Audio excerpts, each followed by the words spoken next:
Welkom allemaal bij het derde deel van de serie Hoe maak je de beste setup in F1 2021, waarin ik elk onderdeel van de setup uitleg, wat voor effect veranderingen hebben voor een setup en hoe je een time trial setup kan aanpassen naar een race setup.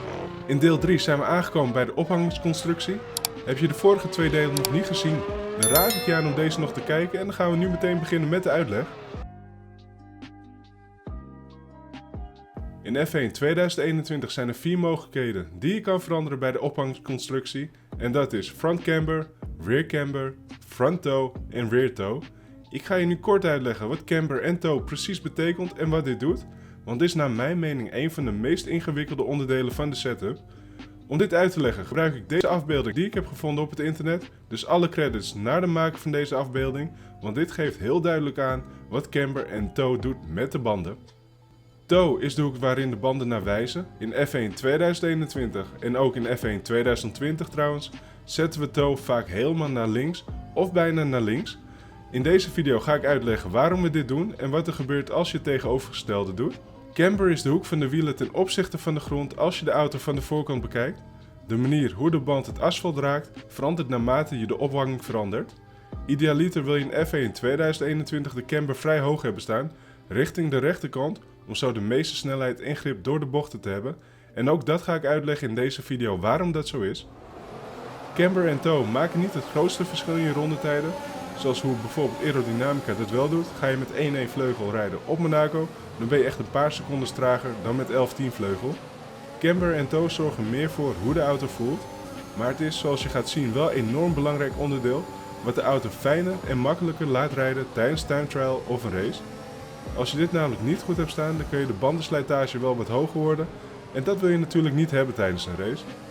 Voordat ik ga laten zien welk effect aanpassingen aan de camber en toe hebben voor de setup, geef de video dan een duimpje omhoog en abonneer als je dat nog niet hebt gedaan voor meer uitleg over F1 2021 setup.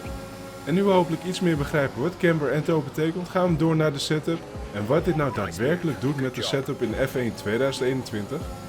Ik pak mijn time trial setup van Brazilië erbij om te beginnen en we gaan rijden met maximale toe.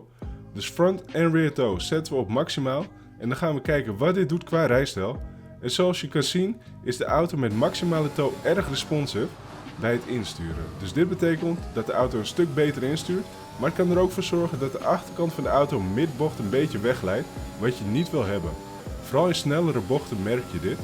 Dus het is aan de ene kant heel fijn dat de auto zo goed instuurt met maximale toe, maar over het algemeen verlies je iets te veel tijd door dit maximaal te hebben staan. Je moet het namelijk vaak corrigeren tijdens snelle bochten en in een race gaat hierdoor ook je bandentemperatuur erg omhoog, wat je niet wil hebben. Dan gaan we nu van maximale toe helemaal naar links voor de minimale toe. En dit is ook wat je het vaak ziet met setups, dat de toe vooral naar links staat in de setup. Door de sliders nu naar links te verplaatsen in plaats van rechts, zou dit ook voor het omgekeerde resultaat moeten zorgen. En je merkt al vrij snel dat dit zo is.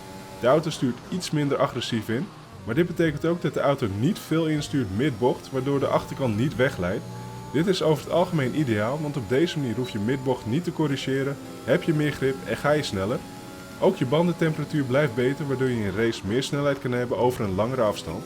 Je kan ook deze minimale toe, vooral met rear toe, 1 à 2 tikjes verhogen bij een setup als je vindt dat je iets te veel onderstuur hebt midbocht.